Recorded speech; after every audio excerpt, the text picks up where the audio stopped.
Fiasco. While the Bush administration, and especially Donald Rumsfeld, Paul Wolfowitz, and L. Paul Bremer III, bear much of the responsibility for the mishandling of the occupation in 2003 and early 2004, blame must also rest with the leadership of the U.S. military, who didn't prepare the U.S. Army for the challenge it faced, and then wasted a year by using counterproductive tactics that were employed in unprofessional ignorance of the basic tenets of counterinsurgency warfare. The seeds of the second President Bush's decision to invade were planted by the unfinished nature of the 1991 war, in which the U.S. military expelled Iraq from Kuwait but ended the fighting prematurely and sloppily, without due consideration by the first President Bush and his advisers of what end state they wished to achieve. In February 1991, President Bush gave speeches that encouraged Iraqis to take matters into their own hands and force Saddam Hussein, the dictator, to step aside. U.S. Air Force aircraft dropped leaflets on fielded Iraqi units urging them to rebel. On March 1st, Iraqi army units in Basra began to do just that. But when the Shiites of cities in the south rose up, U.S. forces stood by, their guns silent. It was Saddam Hussein who continued to fight. He didn't feel defeated, and in a sense really wasn't. Rather, in the face of the U.S. counterattack into Kuwait, Saddam simply had withdrawn from that front to launch fierce internal offenses against the Shiites in the south of Iraq in early March, and then, a few weeks later, against the Kurds in the north when they also rose up. An estimated 20,000 Shiites died in the aborted uprising. Tens of thousands of Kurds fled their homes and crossed into the mountains of Turkey, where they began to die of exposure. The most senior official in the first Bush administration urging that more be done in the spring of 1991 to help the rebellious Shiites was Paul Wolfowitz, then the Undersecretary of Defense for Policy. Defense Secretary Dick Cheney, Joint Chiefs Chairman Colin Powell, and National Security Advisor Brent Scowcroft disagreed, and so thousands of Shiites were killed as U.S. troops sat not many miles away. This is one reason that many neoconservatives would later view Powell not as the moral paragon many Americans do, but rather as someone willing to sit on his hands as Iraqis and later Bosnians were killed on his watch. Wolfowitz, for his part, penned an essay on the 1991 war 2 years later that listed the errors committed in its termination. With hindsight, it does seem like a mistake to have announced, even before the war was over, that we would not go to Baghdad, or to give Saddam the reassurance of the dignified ceasefire ceremony at Safwan, he wrote in 1993. Even at the time, it seemed unwise to allow Iraq to fly its helicopters, and all the more so to continue allowing them to do so when it became clear that their main objective was to slaughter Kurds in the north and Shia in the south. He pointed the finger at unnamed members of that Bush administration, some U.S. government officials at the time, who seemed to believe that a Shia-dominated Iraq would be an unacceptable outcome. And, he added, it was clearly a mistake not to have created a demilitarized zone in the south that would have been off-limits to Saddam's forces and maintained steady pressure on him. Finally, he cast some ominous aspersions on the motivations of unnamed senior U.S. military leaders, presumably Powell and Schwarzkopf. The failure to better protect the Kurds and the Shiites, he charged, in no small part reflected a miscalculation by some of our military commanders that a rapid disengagement was essential to preserve the luster of victory and to avoid getting stuck with post-war objectives that would prevent us from ever disengaging.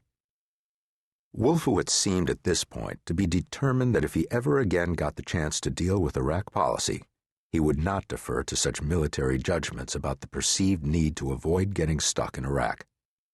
A decade later, he would play a crucial role in the second Bush administration's drive to war, and I'll return repeatedly to examine his statements and actions. It is unusual for so much attention to be focused on a second-level official of sub-cabinet rank, but Wolfowitz was destined to play an unusually central role on Iraq policy. Andrew Bosovich, a Boston University foreign policy expert, is better placed than most to understand Wolfowitz having first served a full career in the Army and then taught at Johns Hopkins University's School of International Affairs while Wolfowitz was its dean. More than any of the other dramatis personae in contemporary Washington, Wolfowitz embodies the central convictions to which the United States in the age of Bush subscribes, Basovich wrote in 2005.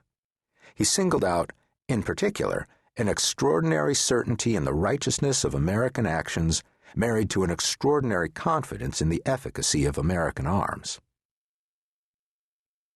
There was one bright point for Wolfowitz in the muddled outcome of the 1991 war: the U.S.-led relief operation in northern Iraq.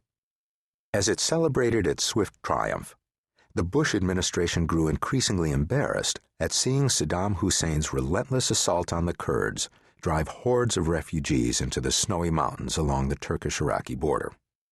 The United States responded with a hastily improvised relief operation that gradually grew into a major effort, bringing tens of thousands of Kurds down from the mountains and at first feeding and sheltering them, and later bringing them home.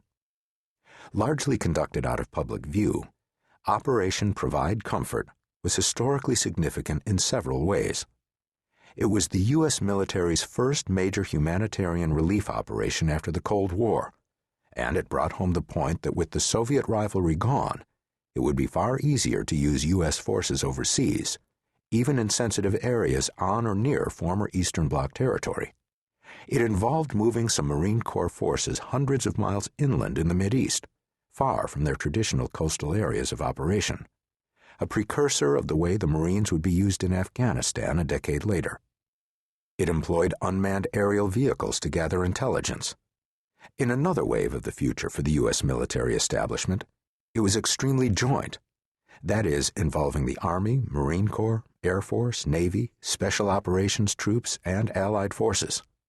But most significantly, it was the first major long-term U.S. military operation on Iraqi soil, and in that way, it would come to provide Wolfowitz with a notion of how U.S. policy in Iraq might be redeemed after the messy end of the 1991 war. In retrospect, Provide Comfort also becomes striking because it brought together so many American military men who later would play a role in the U.S. occupation of Iraq in 2003. Provide Comfort began somewhat haphazardly, without clear strategic goals. It was initiated as an effort simply to keep Iraqi Kurds alive in the mountains, and so at first was seen just as a matter of airdropping supplies for about 10 days to stranded refugees. Next came a plan to build tent camps to house those people. But United Nations officials counseled strongly against setting up refugee camps in Turkey, for fear they would become like the Palestinian camps in Lebanon that never went away. So U.S. forces first tried to create a space back in Iraq where the refugees could go, and ultimately decided simply to push back the Iraqi military sufficiently to permit the Kurds to return to their homes.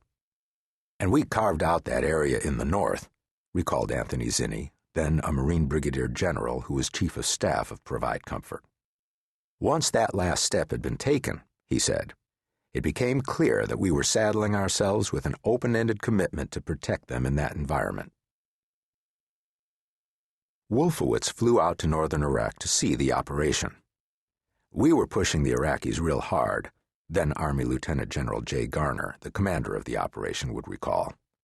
The leading edge of the U.S. push was a light infantry battalion commanded by an unusual Arabic-speaking lieutenant colonel named John Abizaid, who, in mid-2003, would become the commander of U.S. military operations in the Mideast. Abizaid was fighting what he would later call a dynamic war of maneuver. He was operating aggressively, but generally without shooting, to carve out a safe area for the Kurds by moving around Iraqi army outposts. He also had the advantage of having U.S. Air Force warplanes circling overhead ready to attack. Wary of having American troops behind them, with routes of retreat cut off by the planes overhead, the Iraqi forces would then fall back and yield control of territory. We moved our ground and air forces around the Iraqis in such a way that they could fight or leave, and they left, Abizaid said later. Zinni recalled that Wolfowitz was interested in seeing how this nervy mission was being conducted. With Garner,